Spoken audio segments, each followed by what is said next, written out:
Sabemos las coordenadas de la tumba sin excavar más grande de la historia. Tenemos el equipo, los recursos y, lo más importante, la financiación del gobierno. Pero los arqueólogos no han excavado este lugar en más de 20 años. Debajo de un montículo de 200 metros en China, fluyen ríos de mercurio de verdad. Registros antiguos dicen que en las tumbas hay ballestas hechas a mano, listas para disparar a cualquier intruso. Nadie puede comprobar esto, pero hay algo que hace que la amenaza se tome en serio. En las tumbas abiertas de la misma época que están cerca, se encontraron ballestas cargadas, cuyos mecanismos de bronce se conservaron bastante bien, incluso después de 2000 años. Hola amigo Kona, hola amigo, estás en el canal Kirkirtop. Hoy vamos a analizar lugares que la ciencia no puede explicar. Un lugar de la historia de la Tierra donde desapareció 1000 millones de años. Un pantano que conserva los cuerpos como si las personas hubieran muerto ayer. Y volveremos a esa tumba en China más adelante. Un nuevo océano en nuestro planeta. Vale la pena empezar con un lugar donde la historia no solo guarda un misterio, sino que literalmente lo muestra en tiempo real. En Etiopía, en el desierto de Afar, hay una zona donde África se está abriendo lentamente. Y no es una metáfora bonita, sino un proceso geológico real que algún día terminará con la aparición de un nuevo océano. En 2005, después de la actividad del volcán Davahu, la Tierra allí se abrió en cuestión de días con una grieta de aproximadamente 60 kilómetros de largo. En algunos lugares su ancho llegaba hasta 8 metros. El suelo se hundía y aparecían nuevas grietas alrededor. Y todo parecía como si el planeta hubiera decidido acelerar un proceso que normalmente toma no la vida de una persona, sino millones de años. Lo más extraño aquí no es que la Tierra se haya agrietado. Las grietas no son una novedad para los geólogos. Lo extraño es que el nacimiento de un futuro océano normalmente está oculto bajo el agua en el fondo del mar, fuera de la vista humana. Pero en Afar, este proceso se puede ver casi en la superficie. Aquí se reúnen geólogos de inmediato. Debajo hay varias placas tectónicas. Se separan lentamente y la corteza se vuelve más delgada. Desde abajo, el manto caliente asciende. Y África poco a poco se prepara para dividirse en partes. Los científicos dicen que dentro de millones de años, el agua podría llegar aquí. Y en el lugar del desierto seco de hoy aparecerá un nuevo océano. Pero a mí me llama la atención otra cosa en esta historia. Estamos acostumbrados a pensar en el mapa del mundo como algo permanente, como si los continentes siempre hubieran sido como son ahora, y seguirán siendo así en el futuro. Y luego encuentras un lugar donde el propio planeta muestra tranquilamente que para él nuestras fronteras, países y ciudades son solo marcas temporales en la superficie. Y la falla de Afar me asusta personalmente precisamente por esa sensación. Nos recuerda que la formación de la Tierra aún no ha terminado. ¿A dónde se fue 1000 millones de años de historia? En el Gran Cañón hay un lugar donde se puede ver una de las cosas más extrañas de la Tierra. A simple vista parece solo una roca, piedra abajo, piedra arriba, entre ellas una línea delgada. Pero si le preguntas a un geólogo, te dirá que entre esas dos capas desapareció casi 1000 millones de años. Y eso es difícil de comprender. No estás viendo un simple hoyo, ni una ciudad destruida, ni los huesos de un animal antiguo. Estás viendo una piedra común, pero en esa piedra falta un enorme pedazo del pasado. Abajo hay rocas que tienen alrededor de 1700 millones de años. Encima hay rocas que tienen aproximadamente 520 millones de años, y todo lo que debería estar entre ellas simplemente desapareció, como si la Tierra estuviera escribiendo su historia y luego alguien arrancara de ella varias de las páginas más gruesas. Imagina un libro donde después de la página 100, de inmediato empieza la página 500 y todo lo que estaba en medio, alguien lo arrancó. Sin rastros, sin explicaciones, simplemente vacío. Así es aquí. Una capa está sobre la otra, aunque entre ellas debería haber todo 1000 millones de años. Los científicos piensan que la culpa es de los glaciares y el movimiento de los continentes. En algún momento, enormes masas de hielo pudieron literalmente raspar de la superficie de la Tierra kilómetros de roca. Por eso, estas rocas fueron llevadas por el agua, el viento, el tiempo, y desaparecieron hace tanto tiempo que ahora es casi imposible reconstruirlas. Pero lo más interesante ni siquiera es eso. Después de ese fragmento perdido, la historia de la vida de repente se acelera bruscamente. En los océanos aparecen criaturas con caparazones, ojos, cuerpos duros. El mundo, que antes era casi invisible en la roca, empieza a dejar cada vez más huellas. Y aquí surge un pensamiento extraño. Tal vez la Tierra no solo perdió una parte de su historia, tal vez fue precisamente esa pérdida la que cambió algo. Las piedras se desgastaron, nuevas sustancias entraron en los océanos, el agua se volvió diferente, y la vida en el planeta se hizo más compleja. Los científicos no pueden saberlo todo. Ellos son personas comunes que miran esta piedra exactamente igual que nosotros la miramos. ante nosotros hay un lugar donde parece haber una explicación. Pero aún así queda la sensación de que estás viendo la huella de un evento enorme que ocurrió hace tanto tiempo, que de él solo quedó el vacío entre dos capas de piedra. Y lo más interesante es que esa rareza no solo existe en el Gran Cañón. Se encuentran lagunas similares en la historia geológica en diferentes lugares del planeta, en China, Australia e incluso en Rusia. El poeta guardaba una hormiga antigua. A veces el pasado desaparece en capas enteras, y a veces se conserva en detalles tan pequeños que pueden pasar desapercibidos durante décadas en una caja común de museo. En Alemania, en Weimar, se conserva la colección personal de Johann Wolfgang von Goethe. Estamos acostumbrados a recordarlo como poeta, pero también fue un apasionado naturalista. Al momento de su muerte tenía más de 18,000 piedras, minerales y diversas formaciones naturales. Y hace poco, unos científicos estudiaron un trozo de ámbar de esta colección y encontraron dentro una hormiga de aproximadamente 40 millones de años. Quedó atrapado en la resina cuando en la Tierra había bosques completamente diferentes, otros animales y otro clima. Luego la resina se endureció, se convirtió en ámbar, llegó a la colección de Goethe y permaneció casi 200 años entre otras muestras. Lo más interesante es que la hormiga se conservó tan bien que pudieron examinarla con un tomógrafo y crear un modelo tridimensional detallado. Los científicos pudieron ver detalles de la estructura interna que antes no se podían observar en hormigas tan antiguas. Y lo que me gusta de esta historia no es solo la antigüedad del hallazgo. 40 millones de años ya es casi imposible de imaginar. Esta hormiga no fue encontrada en una expedición lejana, no estaba bajo tierra en una cueva cerrada y no esperaba a los arqueólogos en algún lugar del desierto. Estaba en una colección de museo, en una caja que simplemente no habían revisado durante mucho tiempo. Resulta que a veces no es necesario buscar un descubrimiento en el fin del mundo. Puede estar en un estante, etiquetado por una persona que murió hace casi 200 años. Y mientras pensamos que todo lo importante ya se ha estudiado hace mucho, en las viejas colecciones personales todavía pueden estar esperando cosas que han permanecido ahí tranquilamente durante decenas de millones de años. Este lugar solo se puede ver desde el espacio. En el Sahara hay un lugar que desde lo alto parece como si la Tierra hubiera abierto un enorme ojo y mirara directamente al espacio.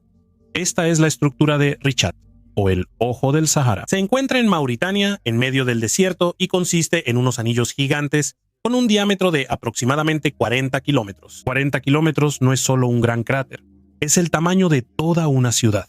Pero lo más extraño es que, si estás ahí en la Tierra, casi no entiendes nada. Frente a ti habrá piedras, colinas, una llanura seca, arena y vegetación escasa. Puedes caminar ahí durante horas y ni siquiera notar que estás dentro de uno de los objetos más reconocibles de nuestro planeta. Toda la imagen solo aparece desde arriba.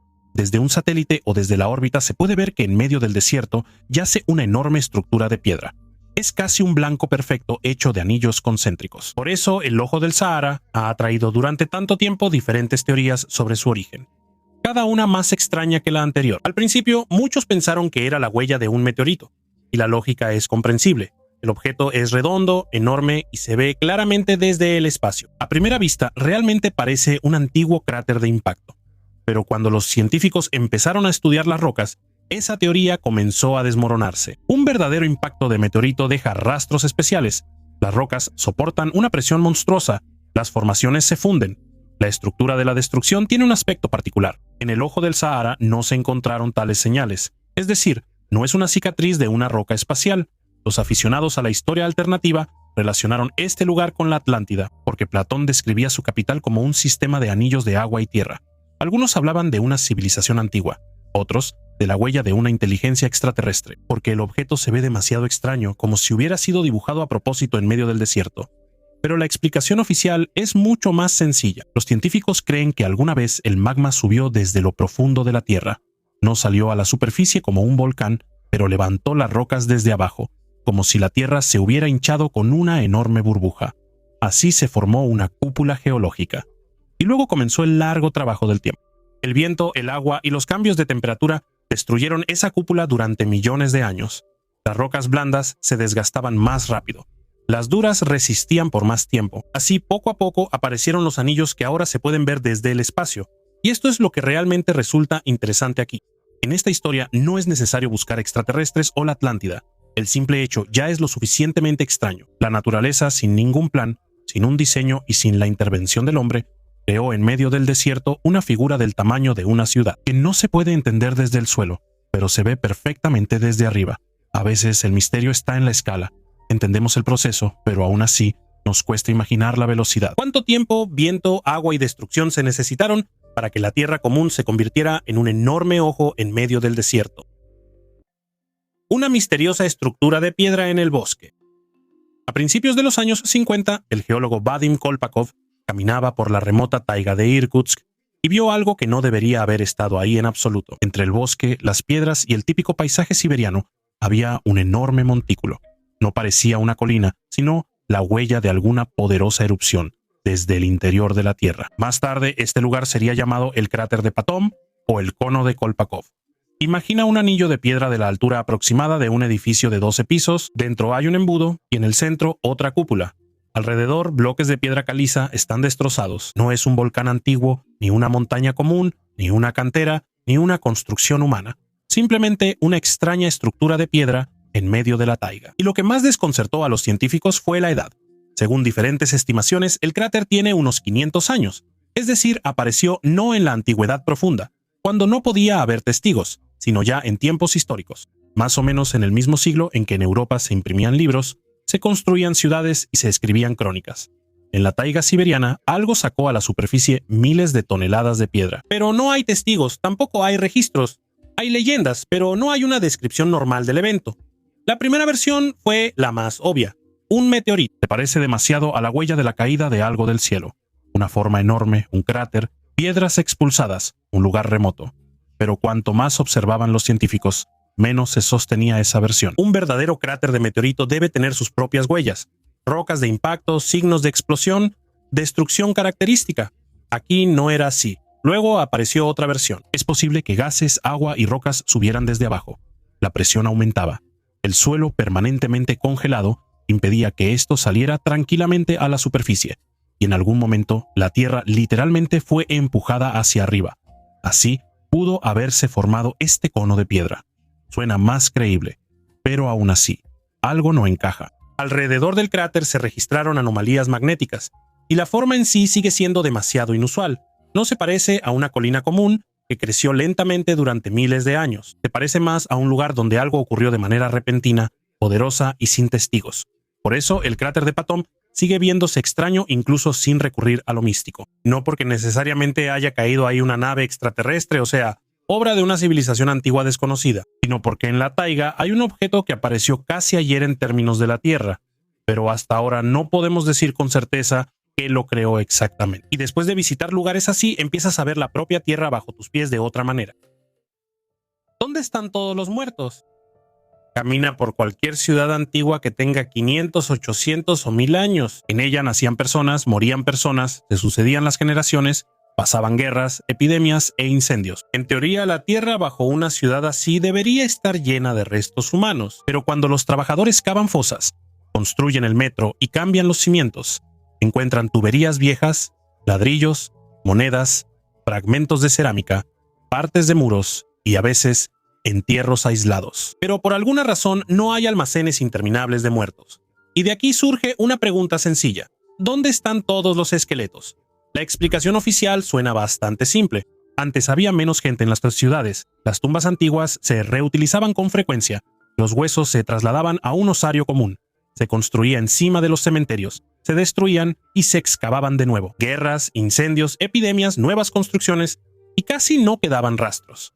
Pero esa respuesta no satisface a los partidarios de la historia alternativa. Ellos dicen que hasta el siglo XIX una persona podía morir de otra manera.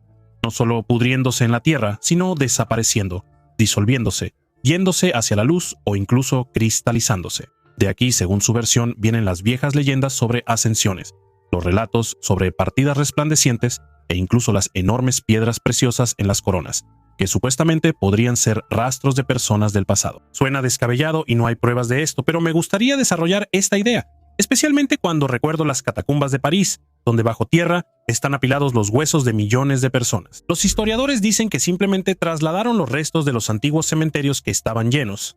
Los conspiracionistas ven en esto una señal de una gran limpieza después de una catástrofe olvidada. En realidad, los huesos no permanecen en la tierra para siempre. En un suelo ácido y húmedo pueden descomponerse bastante rápido, a veces en unas pocas décadas. Pero si las condiciones son secas, frías, alcalinas o sin acceso al oxígeno, Los restos pueden conservarse durante cientos o incluso miles de años. Por eso, debajo de las ciudades antiguas, no vemos una capa uniforme de huesos por todas partes. En algunos lugares el suelo los destruyó, en otros las tumbas fueron excavadas de nuevo, en otros los restos fueron trasladados y en algunos simplemente no se conservaron. Pero en cualquier caso, si consideramos cuántas personas vivieron antes que nosotros, los arqueólogos no encuentran tantos restos como podríamos esperar. Escribe en los comentarios, ¿tú qué piensas? ¿Es simplemente obra del tiempo o realmente hay algo extraño aquí? La tragedia y los misterios de las arenas de Goodwin. Entre Inglaterra y Francia está el estrecho de Dover. Durante siglos por ahí han pasado barcos mercantes, buques de guerra, contrabandistas y pasajeros. Y en la costa sureste de Inglaterra, a unos 10 kilómetros de la ciudad de Deal, hay un lugar que los marineros solían llamar el devorador de barcos. Son las arenas de Goodwin. En el mapa es solo un banco de arena, pero en los últimos 700 años aquí se han hundido más de 2000 barcos. Y el número de muertos, según algunas estimaciones, llega hasta 50.000 personas. Lo más aterrador de este lugar no son solo las tormentas y la niebla, sino la propia arena. Durante la marea baja puede parecer sólida, casi como tierra firme. Después del naufragio, las personas salían del agua, se ponían de pie y pensaban que se habían salvado. Pero luego regresaba la marea. La arena volvía a ser suave y pegajosa, y todo empezaba a hundirse. Uno de los barcos más famosos que se tragaron las arenas de Goodwin fue el Almirante Garner, un barco de la Compañía de las Indias Orientales. En enero de 1809 se hundió con una carga de 48 toneladas de monedas. Durante casi 200 años el barco permaneció en el fondo hasta que fue encontrado en 1984. Luego se recuperó alrededor de 1 millón de monedas del fondo y el lugar mismo se convirtió en una zona protegida con un perímetro restringido. Pero ese no fue el único hallazgo. En 1740 aquí se hundió el barco holandés Rusvik. A bordo murieron casi 250 personas. En 2017 comenzaron excavaciones submarinas a gran escala y los arqueólogos sacaron del fondo lingotes de plata, monedas, zapatos de cuero, botellas de vidrio, cucharas de estaño, incluso un cofre sellado que hasta ahora no ha sido abierto. Y lo más extraño es que las arenas de Goodwin no se llevaban solo los viejos veleros. Durante la Segunda Guerra Mundial, el 1 de diciembre de 1943, un bombardero estadounidense B-17 Flying Fortress fue derribado por fuego antiaéreo y cayó directamente en este banco de arena. La tripulación tuvo una suerte increíble. Los 10 hombres sobrevivieron. Hoy en día es el único resto conocido de ese tipo de avión en el Reino Unido, y durante las mareas bajas fuertes se pueden ver junto con los restos de los barcos. Ahora, los grandes desastres aquí son casi imposibles. Hay GPS, mapas precisos, sistemas de navegación. La última tragedia grave ocurrió en 1954, cuando el faro flotante South Goodwin Lightship se soltó de sus anclas durante una tormenta y se volcó. Murieron 6 personas. Las arenas de Goodwin no son solo un punto peligroso en el mapa.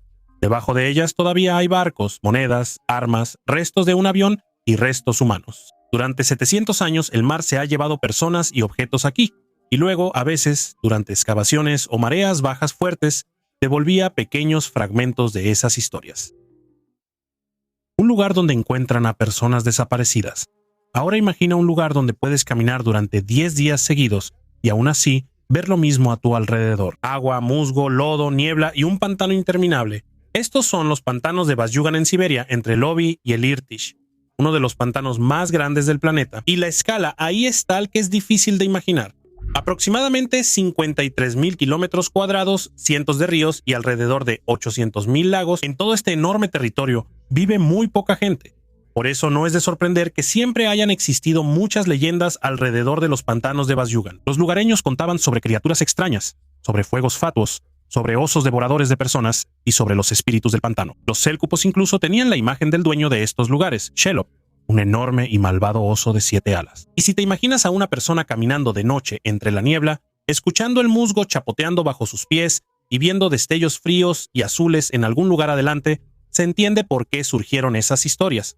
Pero lo más extraño aquí no son las leyendas. En las orillas de los pantanos a veces se encontraban cuerpos de personas que desaparecieron hace muchos años, pero parecía como si hubieran muerto hace muy poco. Sin la descomposición habitual, sin la sensación de que hayan pasado años.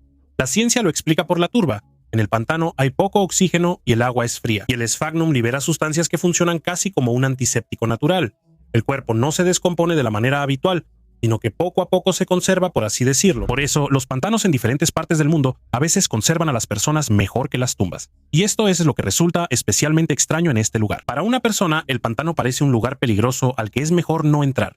Pero para el planeta es un enorme mecanismo vivo. Los pantanos de Bazyugan absorben una cantidad colosal de dióxido de carbono, liberan oxígeno y acumulan carbono en la turba, que en miles de años puede convertirse en carbón. Resulta que el lugar que durante siglos asustó a la gente con niebla, luces y cuerpos desaparecidos, en realidad también ayuda al planeta a respirar.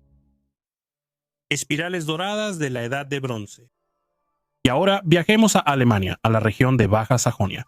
Allí, cerca del pueblo de Gessel, los arqueólogos encontraron uno de los mayores tesoros de oro de la Edad de Bronce en Europa. A primera vista suena bastante simple. Encontraron oro. Pero después comienza lo más interesante. En la Tierra había 117 objetos de oro con un peso total de más de 1,5 kilos. Fueron enterrados hace unos 3000 años, cuando en Europa aún no existían los estados, ciudades ni mapas como los conocemos hoy. Alguien cuidadosamente puso ese oro en una bolsa de lino, la aseguró con alfileres de bronce y la escondió en la tierra. No lo arrojó en pánico, no lo perdió por accidente, sino que lo preparó y lo enterró a propósito. Y ya llevan más de 10 años los científicos tratando de entender por qué. También es extraño que casi no fueran joyas. En el tesoro solo había 3 objetos personales, 2 brazaletes y un broche de oro. Todo lo demás eran decenas de anillos en espiral y espirales sueltas. Los arqueólogos creen que esto podría no haber sido joyería, sino una especie de dinero de la Edad de Bronce. Es decir, no estamos ante simples tesoros, sino ante una antigua reserva de riqueza. Destaca especialmente el broche de oro. En su momento medía unos 16 centímetros de largo, está decorada con símbolos solares y filas de círculos. Pero antes de enterrar el tesoro, por alguna razón la doblaron. Y eso hace que el hallazgo sea aún más extraño. Si la persona quería conservar el objeto, ¿para qué dañarlo? Y si era un ritual, ¿a quién estaba dedicado? Cerca no se encontró ningún asentamiento ni tumba. No hay ninguna explicación clara. Simplemente es un lugar en el suelo donde alguien hace 3300 años escondió una enorme riqueza y nunca regresó por ella. Hay otro detalle más. Los primeros análisis mostraron que parte del oro pudo haber venido de lugares muy lejanos, tal vez incluso de Asia Central. Si esto se confirma, significaría que ya en la Edad de Bronce, el oro recorría miles de kilómetros a través de rutas comerciales de las que todavía sabemos muy poco. Y aquí es donde el mundo antiguo resulta no ser tan simple como estamos acostumbrados a pensar. No eran pequeñas tribus aisladas que vivían solo cerca de su aldea, sino personas entre las cuales podían moverse metales, ideas, símbolos y riquezas a enormes distancias. El desierto antes de los faraones. Ahora imagina el desierto. No pirámides, no templos, no el Egipto habitual de los libros de texto, sino enormes extensiones secas del este de Sudán, donde hoy casi nada recuerda a la vida. Arena, piedras, colinas dispersas y rastros de antiguos cauces que hace mucho se secaron. Y fue precisamente ahí donde los científicos empezaron a notar unos círculos extraños. No los vieron durante excavaciones normales, sino desde un satélite. Los arqueólogos estudiaron durante años las imágenes satelitales del desierto de Atbay, al este del Nilo. Y poco a poco se hizo evidente que no eran manchas aleatorias en la Tierra. Era una antigua estructura funeraria. Grandes tumbas circulares, a veces de hasta 80 metros de diámetro en total. Se encontraron 260 de estos objetos, y antes nadie sabía de ellos. Cuando, al parecer, se excavaron monumentos en otros lugares, dentro se encontraron huesos de personas y animales, vacas, ovejas, caballos. Además, los restos a menudo no estaban dispuestos de manera caótica, sino alrededor de una figura central. Los científicos suponen que en el centro podían enterrar al jefe o a una persona importante, y alrededor de él colocaban a los demás. Y lo más interesante aquí es la edad. Estos entierros datan aproximadamente del cuarto o tercer milenio antes de nuestra era. Es decir, aparecieron incluso antes de que Egipto se convirtiera en ese Egipto faraónico que conocemos por las pirámides, las momias y las máscaras de oro. Pero no fueron construidos por los egipcios. Eran nómadas del Sahara. Las personas que vivían en el desierto criaban ganado y se desplazaban por lugares donde todavía había agua en ese entonces, porque el Sahara no siempre fue como es ahora. En algún momento aquí había mucha más vegetación, ríos, lagos y pastizales. Pero luego el clima empezó a cambiar. El agua se fue y la tierra se secó. El mundo familiar de estas personas desaparecía ante sus propios ojos. Tal vez por eso muchas sepulturas se encuentran cerca de lugares que alguna vez fueron adecuados para abrevar. El resultado es un panorama extraño. Hoy vemos un desierto donde parece que nada podría haber sucedido. Pero desde un satélite de repente se revela todo un sistema de monumentos antiguos, dispersos en casi 1000 kilómetros cuadrados. Y eso significa que no se trataba de un grupo de personas al azar, sino de una gran cultura con sus propias reglas, rituales y posiblemente ya con una división entre la gente común y la élite. Nadie sabe con certeza qué les pasó a estos nómadas. Lo más probable es que su mundo simplemente no soportó los cambios climáticos. El Sahara Verde se secó, la gente se fue y sus círculos funerarios quedaron en el desierto como huellas de una civilización de la que todavía sabemos muy poco. Otro laberinto bajo la ciudad. Ahora nos trasladamos a Escocia, en las afueras del sur de Edimburgo. Allí hay una antigua aldea minera llamada Gilmerton. Por fuera es un lugar común. Casas, calles, autos, la gente va a lo suyo. Pero a solo unos metros bajo tierra hay un laberinto hecho por el hombre, cuyo origen aún no se puede explicar claramente. Esta es la cueva de Gilmerton. Adentro hay pasillos, salones, bancos de piedra, mesas, nichos, canales de drenaje y un pozo vertical profundo. Todo esto fue tallado directamente en la arenisca a mano. Sin explosivos, sin tecnología moderna, sin maquinaria, alguien durante mucho tiempo y con mucho cuidado talló todo un sistema de habitaciones bajo tierra. La historia oficial era bastante simple. Se creía que la cueva fue creada por el herrero local, George Patterson. Supuestamente trabajó casi solo durante 5 años y para 1724 ya había hecho su vivienda subterránea. Después, usó este lugar como una taberna secreta. Los caballeros locales bajaban allí los fines de semana para beber lejos de miradas indiscretas. Suena extraño, pero aún es creíble. Un herrero, una taberna subterránea, mesas de piedra, reuniones secretas. Parece una historia bastante realista. El problema es que después los investigadores empezaron a notar que la cueva podría ser mucho más antigua que el propio Patterson. Es posible que él no la haya excavado desde cero, sino que simplemente encontró pasadizos ya existentes, los amplió y los adaptó para sí mismo. Y ahí es cuando todo se vuelve mucho más interesante. Si el herrero no fue el verdadero creador, entonces ¿quién hizo este laberinto? Hay muchas teorías. Algunos hablan de los templarios, que podrían haberse escondido aquí después de las persecuciones. Otros mencionan a los masones porque el diseño parece demasiado elaborado para una simple bodega. Algunos ven una conexión con antiguos rituales celtas, especialmente por el pozo vertical profundo, y una versión más terrenal habla de contrabandistas que necesitaban un lugar para almacenar whisky y mercancías en secreto, evadiendo impuestos. Y lo más frustrante para los historiadores es que ya es casi imposible comprobarlo definitivamente. La cueva fue utilizada, modificada, reconstruida, ensuciada, limpiada y cambiada una y otra vez durante siglos. Demasiadas personas dejaron allí sus huellas, y las pruebas más antiguas pudieron simplemente desaparecer. La cueva de Gilmerton no es sorprendente porque sea enorme o más antigua que las pirámides. Lo extraño es que está justo debajo de un barrio común y corriente donde vive la gente. Pero aún así, nadie sabe con certeza quién la creó ni para qué. A veces el misterio no se esconde en el desierto ni en el fondo del mar, sino literalmente bajo los pies de las personas que pasan por encima de él todos los días, sin siquiera imaginar que abajo hay todo un mundo subterráneo. La tumba que temen estudiar. Ahora volvamos al lugar donde comenzó este video. En China, cerca de la ciudad de Xi'an, bajo un enorme túmulo, yace la tumba de Qin Shi Huangdi, el primer emperador que unificó China.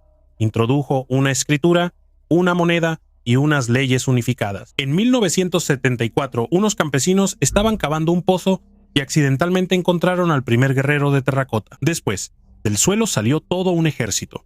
Miles de soldados de arcilla, carros, caballos y armas. Cada guerrero tiene su propio rostro y detalles, pero esa era solo la parte exterior del complejo. La tumba principal del emperador aún no ha sido abierta. Y la razón no es que no puedan encontrarla, el lugar es conocido. El túmulo ha sido estudiado durante décadas. Debajo de él, según los investigadores, hay un enorme palacio subterráneo. Pero los arqueólogos no se apresuran a abrir esa puerta. El antiguo historiador Sima Qian escribió que dentro de la tumba fluyen ríos de mercurio. El techo está decorado como un cielo estrellado, y en el suelo están escondidas ballestas automáticas para los intrusos. Durante mucho tiempo, esto sonaba como una leyenda. Pero el análisis del suelo sobre el túmulo mostró un contenido anormalmente alto de mercurio. Así que la historia de los ríos de mercurio podría no ser una invención. Y eso ya es un problema serio.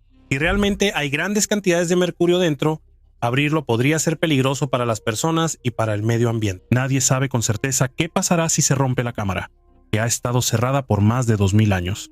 Tampoco se pueden descartar por completo las trampas como simples cuentos. En las tumbas vecinas de la época Qin se han encontrado antiguos mecanismos de ballesta que se conservaron sorprendentemente bien. Pero ni siquiera eso es el principal temor. El principal temor es destruir lo que está dentro. Cuando se abrieron las fosas con los guerreros de terracota, La pintura brillante de las figuras comenzó a deteriorarse casi de inmediato al entrar en contacto con el aire. Y en la tumba principal puede haber telas, madera, pinturas, bronce, documentos y objetos que nadie ha visto desde la época del entierro del emperador. Por eso, China dice oficialmente, la tumba no será abierta hasta que la tecnología permita conservar todo lo que se encuentre. Y eso tiene lógica. A veces la arqueología no es solo el deseo de descubrir un misterio, sino también la habilidad de detenerse a tiempo. Lo más extraño es que sabemos dónde se encuentra una de las mayores tumbas sin excavar de la historia. Tenemos radares, sensores, laboratorios y dinero. Pero la puerta sigue cerrada. Qin Shi Huangdi quería controlar todo en vida y después de 2200 años, es como si todavía no dejara entrar a la gente en su mundo subterráneo. El objeto más gigantesco del universo. Y el último misterio en esta lista ya no está en la Tierra, es el Monte Olimpo en Marte, el volcán más grande y la montaña más alta de todo el sistema solar. Si se mide desde la base hasta la cima, su altura es de aproximadamente 26 kilómetros. Para comparar, el Everest mide menos de 9 kilómetros. Es decir, el Olimpo marciano es 3 veces más alto que la montaña más alta de la Tierra, y su base se extiende aproximadamente 500 kilómetros. Eso ya no es solo una montaña, sino un objeto del tamaño de todo un país. Pero lo más extraño es que si una persona estuviera en su ladera, probablemente ni siquiera se daría cuenta de que está parado sobre un volcán. Las laderas del Olimpo son tan suaves que la subida parecería una llanura interminable. La verdadera magnitud de esta montaña solo se puede ver desde el espacio. Los científicos explican su tamaño por las particularidades de Marte. Allí la gravedad es más débil, por lo que el volcán pudo crecer mucho más alto que las montañas de la Tierra. Y además, en Marte probablemente no hubo una tectónica de placas tan activa como la nuestra. En la Tierra, las placas se mueven y un punto caliente crea gradualmente una cadena de volcanes. Pero en Marte, la fuente de lava pudo permanecer mucho tiempo debajo del mismo punto, erupción tras erupción, capa tras capa, y así, durante millones de años, creció un gigante. Pero el Monte Olimpo tiene un detalle que lo hace aún más interesante. La base del volcán está rodeada por un enorme acantilado de varios kilómetros de altura. Algunas de sus características se parecen a estructuras que en la Tierra aparecen donde la lava se encuentra con el agua. Y de ahí surgió una teoría audaz. Es posible que alguna vez el Monte Olimpo estuviera junto a un antiguo océano marciano. O tal vez, incluso, fue una gigantesca isla volcánica. Imagina Marte no como un frío desierto rojo, sino como un planeta donde el agua podía rodear un volcán colosal. Si esto es cierto, entonces no estamos ante una simple montaña enorme. Es la huella de un Marte completamente diferente. Uno más vivo, más cálido, con océanos, costas y procesos que hoy parecen casi imposibles. Ahora, el Monte Olimpo se considera un volcán extinto. Ya no entra en erupción, no hay mar alrededor y el propio planeta parece muerto y congelado. Pero su tamaño todavía nos recuerda que alguna vez Marte no fue solo un punto rojo en el cielo. Era un mundo con su propia fuerza geológica, sus propias catástrofes y, posiblemente, su propia agua. Y después de eso, es extraño volver a la Tierra y pensar que ya casi lo hemos entendido todo. Aquí tenemos continentes que se agrietan, desaparecen miles de millones de años de historia, los pantanos conservan cuerpos, las arenas se tragan barcos, y bajo un túmulo chino hay una tumba sellada desde hace más de 2000 años, y cerca, en otro planeta, hay un volcán de 26 kilómetros de altura, que tal vez en algún momento contempló un océano antiguo. Escribe en los comentarios cuál de estas historias te sorprendió más. Y dale like al video. Cada like y comentario que dejes ayuda al crecimiento del canal. Suscríbete y activa las notificaciones, porque un nuevo video llegará muy pronto.